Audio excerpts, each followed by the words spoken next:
नमस्ते, मैं हूँ राहुल और आप देख रहे हैं मिरर। दोस्तों आज हमारे साथ एक बार फिर मेजर जनरल डॉक्टर राजन कोचर जी हैं।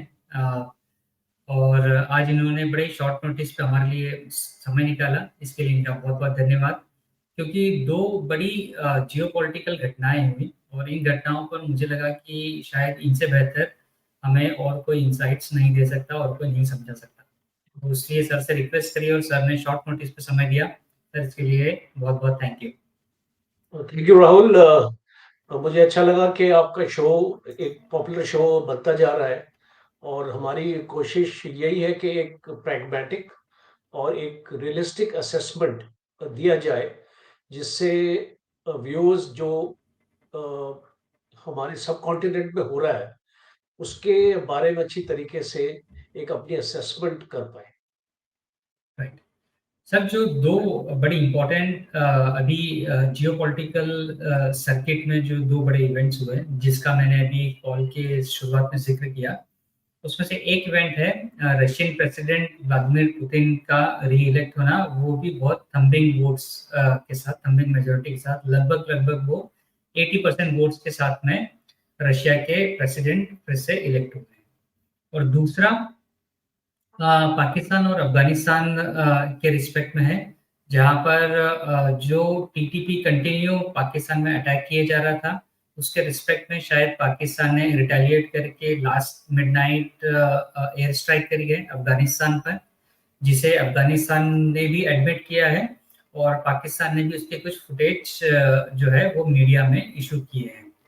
अब इन दोनों चीज़ों के ऊपर हम आपसे बात करना चाहेंगे। तो पहले हम लोग चलते हैं रशिया के ऊपर, जहाँ पर व्लादिमीर पुतिन फिर से री-इलेक्ट हुए हैं।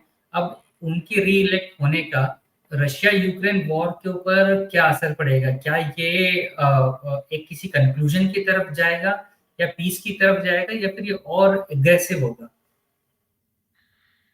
देखिए अब राहुल, एक चीज हमको अंडरस्टैंड करनी चाहिए कि आज की जो इंडिकेशंस आ रही है हमको, ये लड़ाई कल्मिनेशन पॉइंट की तरफ नहीं जा रही ओके, है। नेटो, यूरोपियन यूनियन ये नहीं चाहते हैं, और खास तौर पे यूनाइटेड स्टेट्स की ये लड़ाई इस स्टेज पर खत्म हो। और जो सिग्नल्स आ रहे हैं, आपने अ, देखा होगा कि 5 बिलियन यूएस डॉलर्स की डील जो हुई है यूरोपियन यूनियन और यूक्रेन के बीच में। राइट, अब पिछले साल 6.1 बिलियन था और इस साल 5 बिलियन है। तो लड़ाई रोकने के यूक्रेन की तरफ से या नेटो की तरफ से या यूरोपियन यूनियन की तरफ से कोई आसार नहीं।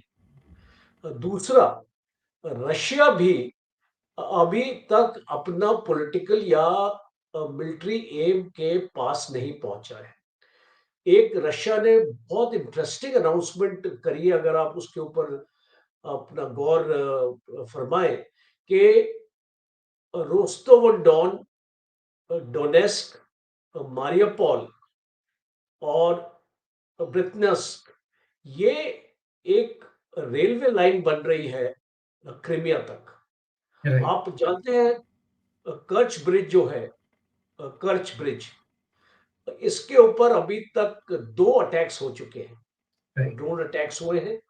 और पहले अटैक्स में जो पहला अटैक हुआ था कुछ आई थिंक 1.5-2 साल पहले, उसमें ये ब्रिज काफी 25% इसको डिस्ट्रॉय किया गया था, पर उसको रशिया ने जल्दी रिपेयर कर दिया। तो जो क्रिमिया की लाइफलाइन है, जो रशिया के एक्चुअली साथ है, वो ये ब्रिज है। तो वो जितनी भी ऑक्युपाइड टेरिटरीज हैं आज, रशिया जो क्लेम कर रहा है ईस्टर्न यूक्रेन में, और जो साउथ का जो पोर्शन है, वो हुँ, एक रेलवे लाइन अपने बनाने की कोशिश कर रहा है कि आने वाले वक्त में क्रिमिया के ऊपर एक पूरी लॉजिस्टिक्स वो बना के रखे। तो राइट, पहली बात ये है। दूसरी बात, आपने देखा कि रशियन टाउन्स पे भी अटैक्स हो रहे हैं। बल्गोरोड में एक अटैक हुआ इलेक्शन के टाइम पे। राइट, तीसरी आपने एक चीज और नोटिस की है कि यूक्रेन ने अपने पैट्रियट, जो उसके पास मिसाइल सिस्टम्स है एयर डिफेंस के और उसके लॉन्चर्स हैं, वो काइव से और आगे स्ट्रेट फॉरवर्ड कर दिए हैं। और वो तकरीबन रशिया के 150 किलोमीटर तक रशिया के अंदर स्ट्राइक कैपेबिलिटी उनकी हासिल हो पाएगी। तो अभी ये जो डेवलपमेंट्स हम देखते हैं, और पुतिन का जो ओवरवेलमिंग मेजॉरिटी इलेक्शंस में मिली है, और पुतिन ने इस बार आपने देखा होगा कि जो भी डिस्प्यूटेड एरियाज हैं जहां पे कब्जा किया है वहां पर भी इलेक्शंस करवाए हैं। राइट, और वहां पे लोगों को फोर्स किया है पासपोर्ट अपना अप्लाई करने के लिए, आइडेंटिटी कार्ड्स जैसे हमारे आधार होते हैं, तो उस टाइप का। तो आप देख सकते हैं कि ये एक परमानेंट ऑक्यूपेशन होगी रशिया की। और बाकी एरियाज में भी आपने देखा होगा कि रशिया ने अटैक्स किए हैं अपने ब्लैक सी के एरिया में। राइट, ओडेसा पोर्ट में अटैक हुआ है। और यूक्रेन ने क्लेम किया है कि उनके जो अंडर वाटर ड्रोन्स हैं, काफी रशिया की वॉरशिप्स को नुकसान पहुंचाया गया है, ये रिपोर्ट भी है। और एक रिपोर्ट ये भी है कि रशिया का नेवल चीफ को सैक कर दिया गया है, उसको हटा दिया गया है, और उसकी जगह एक acting naval chief Russian navy का लगाया गया है, क्योंकि रशिया को काफी वहां पे लॉसेस हुए हैं। तो ये सिचुएशन, ये जो लास्ट 72 आवर्स की सिचुएशन मैं आपको बता रहा हूं, ये कहीं पर भी इंडिकेशन नहीं दे रही है हमको कि यूक्रेन रशिया की लड़ाई खत्म होने के पास है। और एक चीज और मैं इसमें ऐड करना चाहूंगा, लास्ट पॉइंट मेरा ये है कि मेरा एक फ्रेंड है रशिया में, एम्बेसी में है, इंडियन एम्बेसी में। तो ओके, उसने एक इंफॉर्मेशन ये दी है कि रशिया में सैंक्शंस के बावजूद एवरीथिंग इज नॉर्मल, ओके, और एवरीथिंग इज नॉर्मल। और जो रशियन इंडस्ट्री है आज, डिफेंस इंडस्ट्री जिसका इकोसिस्टम है डिफेंस इंडस्ट्री, वो डिफेंस इंडस्ट्री डबल या ट्रिपल आउटपुट दे रही है। तो आप जान ओके, सकते हैं कि ये एक आपको इंडिकेशन मिलती है कि अगर आप अपनी इंडस्ट्री को, उसकी आउटपुट को इतनी बढ़ा रहे हो, तो क्या उस लड़ाई को आप रोकना चाहते हो? तो ये क्वेश्चन मैं अपने व्यूअर्स के सामने रख रहा हूं, और वो अपने आप ही इसका आंसर उनको अपने आप ही मिल जाएगा कि ये लड़ाई अभी जल्दी खत्म होने वाली नहीं है। और आपने ये न्यूज भी सुनी है कि चाइना की तरफ से एक स्टेटमेंट आई है कि अगर नेटो और यूएस इस लड़ाई में उतरेगा, तो हम भी रशिया के साथ इस लड़ाई में उतरेंगे। राइट। एक मेरा स्टेटमेंट ये है। क्वेश्चन एग्ज़ैक्टली, हाँ। बिल्कुल और मेरा क्वेश्चन। दूसरा है, हाँ, और दूसरा ये है कि last year maximum oil imports Russia से चाइना ने किए हैं। तो राइट, रशिया की तो इकोनॉमी इज रॉकिंग। कहां पे हम एग्ज़ैक्टली, बोल सकते हैं कि उसकी इकोनॉमी को कोई डेंट लगा है? एग्ज़ैक्टली। राहुल। और सर शायद इसी वजह से रशिया को इतना कॉन्फिडेंस है उसकी ग्रोथ पर और उसकी स्ट्रेंथ पर और उसकी पावर पर, कि इसलिए जो वहाँ के प्रेसिडेंट है उन्होंने कहा था कि अगर नाटो और यूएस डायरेक्टली इसके अंदर इन्वॉल्व होंगे तो ये कहीं ना कहीं वर्ल्ड वॉर की तरफ जाएगा। और जो एक न्यूज़ जो कुछ दिनों पहले आई थी कि लास्ट ईयर हमारे प्राइम मिनिस्टर नरेंद्र मोदी के इंटरवेंशन की वजह से रशिया ने यूक्रेन पर न्यूक्लियर वॉर या न्यूक्लियर बॉम्ब का प्लान कैंसिल कर दिया था। तो शायद कहीं ना कहीं ये उस डायरेक्शन में भी तो आगे बढ़ता हुआ नहीं दिखता, देखिए क्योंकि अगर आप चाइना भी इन्वॉल्व होगा तो कहीं ना कहीं वो एक बहुत बड़े स्केल पे बात जाएगी, वो सिर्फ रशिया यूक्रेन तक लिमिट नहीं होगा, वो फिर ताइवान पे भी बात जाएगी, साउथ चाइना सी में भी जाएगी और भी कहीं कंट्रीज इसमें इन्वॉल्व होने लगेंगे। देखिए ये न्यूक्लियर जो एंगल है ना, आप जो अभी इस डिस्कशन में लेके आए हैं, ये मीडिया क्रिएटेड है। ओके। नरेंद्र मोदी जी की वजह से कोई न्यूक्लियर लड़ाई नहीं रुकी है। ओके। रशिया कभी भी न्यूक्लियर स्ट्राइक नहीं करेगा। हम्म। रशिया भी जानता है कि जिस दिन उसने न्यूक्लियर स्ट्राइक करी तो नेटो की भी न्यूक्लियर स्ट्राइक रशिया के ऊपर आ जाएगी। So hmm. It is button of self destruction. Right. कोई भी प्रेसिडेंट एक कंट्री का या प्राइम मिनिस्टर एक कंट्री का या हेड ऑफ स्टेट एक कंट्री का न्यूक्लियर को तभी इस्तेमाल करेगा जब एक रेड लाइन पार होगी। जब तक रशिया असेंडेंसी पर है और रशिया इस लड़ाई को जीत रहा है, कोई वजह नहीं है रशिया को न्यूक्लियर के लिए जाने के लिए। और मैं ये मानता हूं कि आज के दौर में न्यूक्लियर के जो वॉरहेड्स हैं वो 9 कंट्रीज के पास ही है। राइट। और कंट्रीज भी इस रेस में लगे हुए हैं न्यूक्लियर वॉरहेड्स को मैन्युफैक्चर करने के लिए। ईरान का मैं एग्जांपल दूंगा, इजराइल का दूंगा, साउथ कोरिया का दूंगा, जापान का दूंगा। ये सारी कंट्रीज अभी न्यूक्लियर कैपेबिलिटी हासिल करना चाहती हैं। बिकॉज आज हमने देखा, अगर यूक्रेन के पास न्यूक्लियर वॉरहेड्स होते जो यूक्रेन ने सरेंडर किए थे, अगर होते तो रशिया वहां पे कभी अटैक नहीं करता। तो एक बात राइट। बहुत क्लियर हो चुकी है सारी कंट्रीज को कि आपको अपने पास अपना डेटरेंस जो है वो न्यूक्लियर अपना रखना पड़ेगा। अगर आप पीस चाहते हैं, एक कहावत है, if you have a strong military then you have a lasting peace. जो राइट। लोग और बोलते हैं कि मिलिट्री एक लड़ाई के लिए ही है, मैं ये मानता हूं कि एक स्ट्रॉन्ग मिलिट्री आपका जो पीस भी अश्योर करती है। राइट, और यही बात मुझे मुझे याद आ रहा है 1999 में जब अटल बिहारी वाजपेयी ने पार्लियामेंट में कही थी।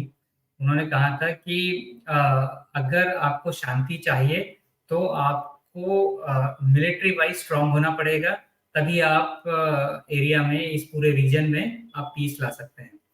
बिना आप एब्सोल्युटली, अपने आप को एब्सोल्युटली, मिलिट्री लेवल पे स्ट्रांग किए आप पीस नहीं ला सकते। एब्सोल्युटली। राइट।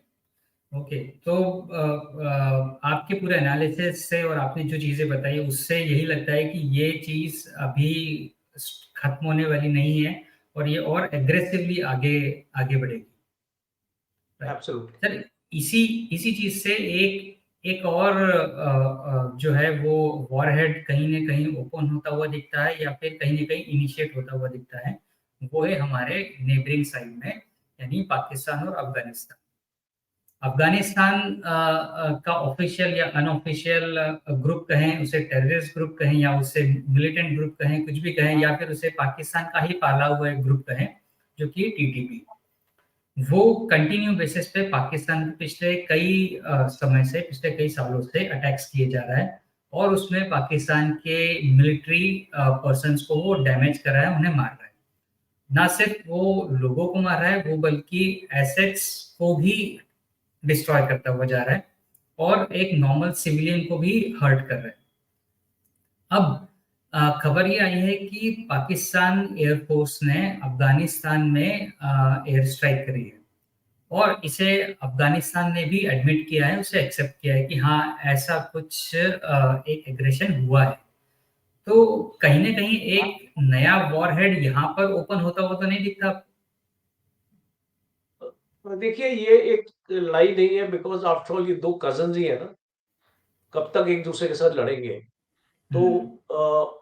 और आपने देखा कि अगर आप पाकिस्तान अफगानिस्तान का बॉर्डर देखिए, ये 2640 किलोमीटर का बॉर्डर है, बहुत लंबा बॉर्डर है। बहुत लंबा और बॉर्डर। इसमें और इसमें आप देखेंगे बलूचिस्तान आ जाता है,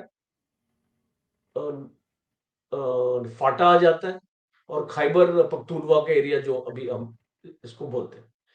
और जो एथनिसिटी है, जो आपके पश्तून्स हैं, जो आपके सेम रिलीजियस एथनिसिटी के लोग आर-पार में रहते हैं। तो पहले तो देखिए एक कोई ऐसा फ्री ट्रेड एग्रीमेंट अफ़गानिस्तान और पाकिस्तान में नहीं था। हुँ, फिर भी वो बॉर्डर एक ऐसा बॉर्डर था जैसे इंडिया और नेपाल का है। कोई राइट। भी इस तरफ आ सकता था, कोई भी उस तरफ जा सकता था।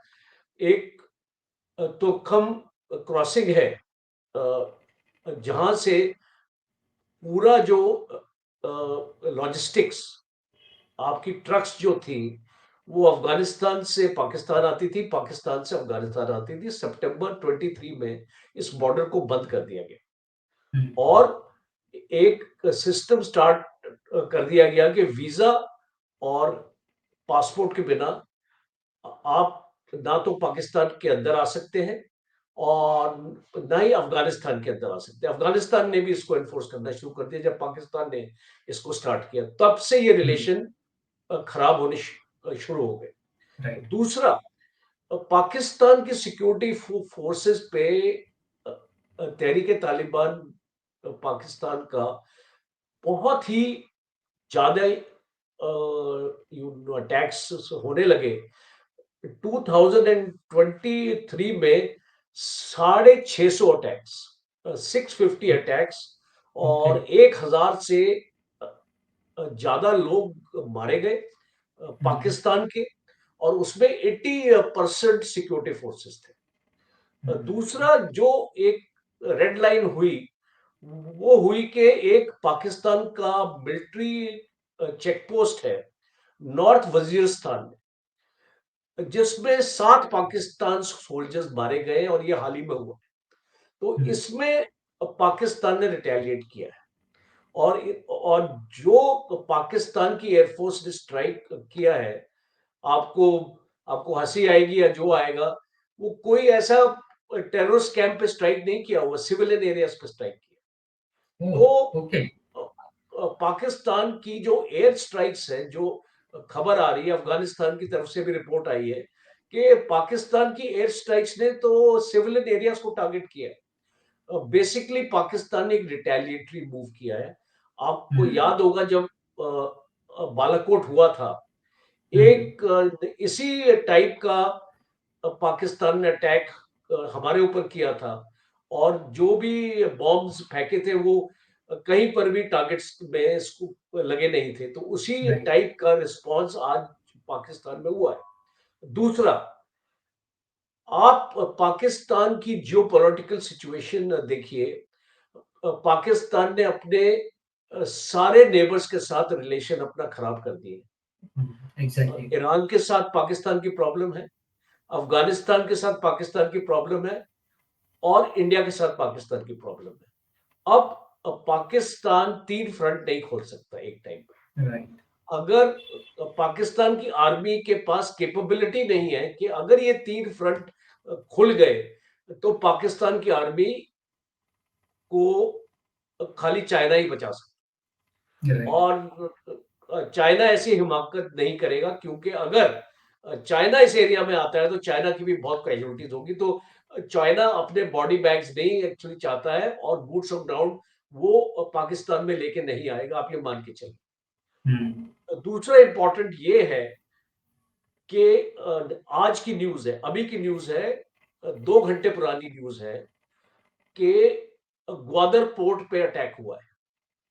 ओके। एक पाकिस्तान की बलूचिस्तान लिबरेशन आर्मी है, जो हुँ, पाकिस्तान में है, जो बलूचिस्तान में बहुत एक्टिव है और वो पाकिस्तान सिक्योरिटी फोर्सेस के नाक पे दम किए हुए हैं। और उसकी जो मजीद ब्रिगेड है, हुँ, इस मजीद ब्रिगेड ने रिस्पॉन्सिबिलिटी क्लेम किया है ग्वादर पोर्ट के अटैक के ऊपर और अभी खबरें आई रही हैं कि वहां पे कितनी कैजुअलिटीज हुई हैं। और आप ओके। जानते हैं कि वहां पे चाइना के लोग उस पोर्ट को डेवलप कर रहे हैं। राइट। चाइना तो की आप ओर समझ डेवलप सकते करें। हैं कि पाकिस्तान आर्मी के हाथ, यू एज से ना, हैंड्स आर फुल। इंडिया के साथ वो क्या मुकाबला करेंगे, वो अपने अफगानिस्तान को और अपने ईरान को ही नहीं रोक पा रहे।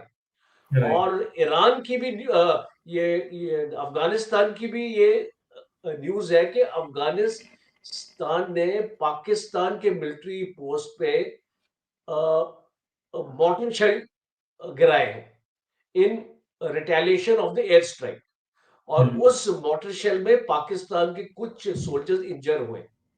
ओके। तो आप देख सकते हैं कि ये डुरैंड लाइन का जो बॉर्डर है, ये पूरी तरीके से फेंस भी नहीं है, हुँ, वोलेटाइल है वहां पे, और इन्फिल्ट्रेशन आराम से होती है।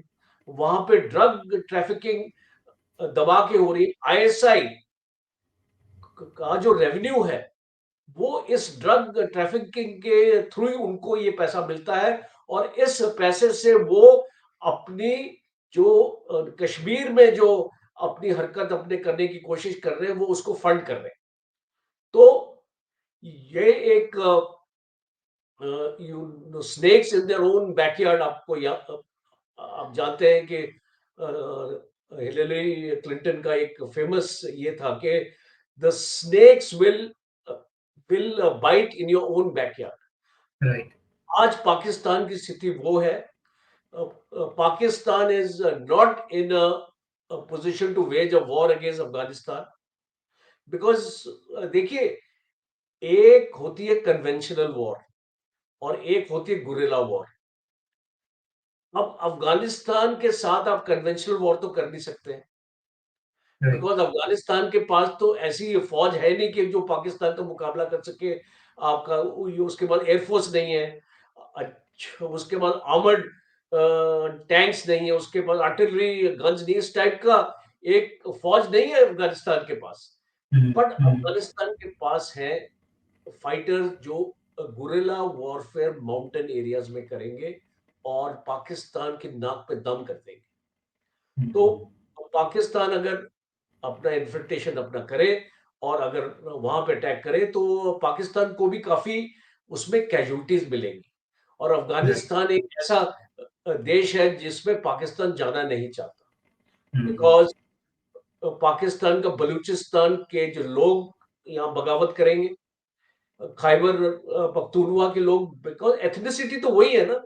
एग्ज़ैक्टली। आप उनके भाइयों को मारेंगे तो वो चुप रहेंगे। So you have to understand this dynamics of Pakistan Afghanistan relations. After all, you know, they are cousins.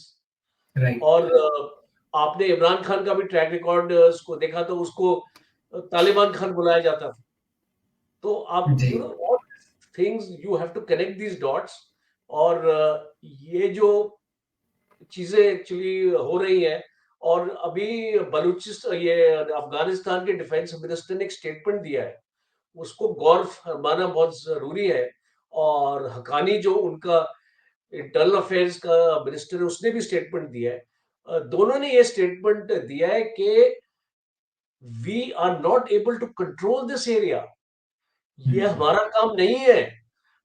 हम तालिबान का जो अटैक जो पाकिस्तान के ऊपर हो रहा है, ये अफगानिस्तान नहीं करा रहा है, बिकॉज़ काफ़ी एरियाज़ हैं इस बॉर्डर पर जहाँ पे हमारा कोई कंट्रोल नहीं है। ये अफगानिस्तान की स्टेटमेंट है। तो अफगानिस्तान अपने आप को जस्टिफाई कर रहा है पाकिस्तान को कि हमारा कोई रोल नहीं है इन अटैक्स के ऊपर, क्योंकि ऐसे एरियाज हैं जहां पे हमारा कोई कंट्रोल नहीं है, और हम ना ही उसको कंट्रोल कर पाएंगे आने वाले वक्त।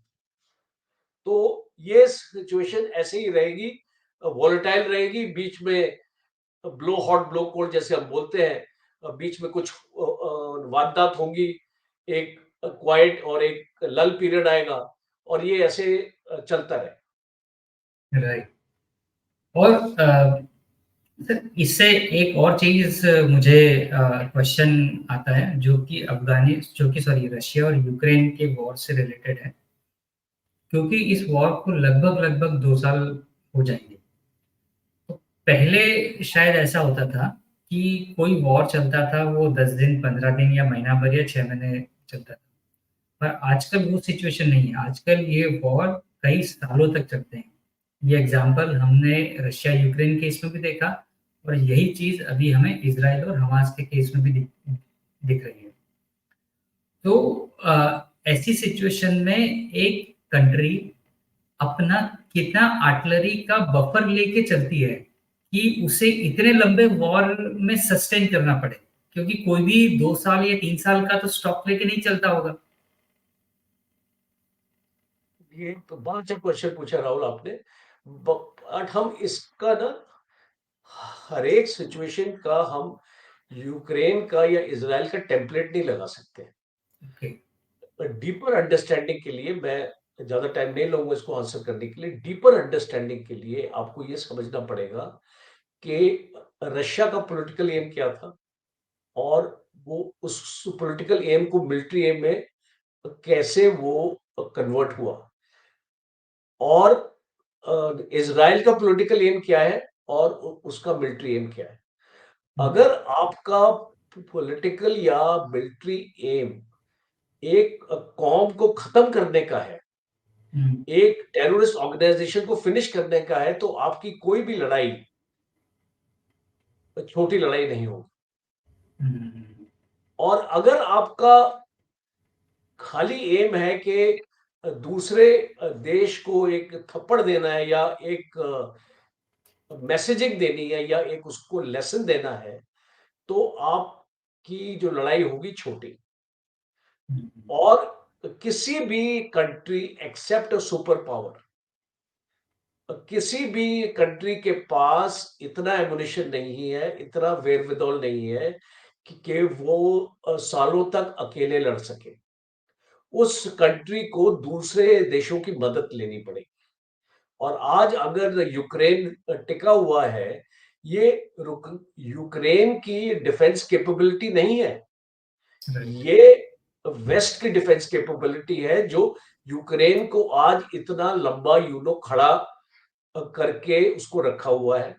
और इसराइल की जो लड़ाई है वो एक कन्वेंशनल वॉर के साथ नहीं है, एक कन्वेंशनल आर्मी के साथ नहीं है, वो गुरिल्लास के साथ है।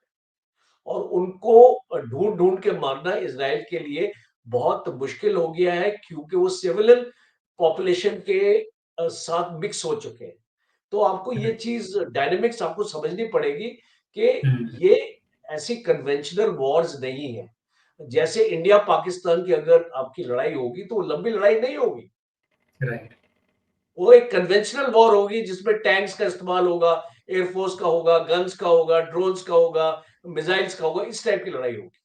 और राइट। इंडिया और चाइना की भी लड़ाई होगी तो वो भी लंबी नहीं होगी, बिकॉज माउंटेन्स में आप इसको कितने आप अंदर आ पाएंगे और इसको कितना आप उसको जीत पाएंगे उस सिचुएशन को, वो भी लिमिटेड होगा। और चाइना भी जानता है कि वो इंडिया के साथ अगर लड़ाई करेगा तो वो टुकड़ों में करेगा, रीजन्स में करेगा, स्कर्मिशेस करेगा।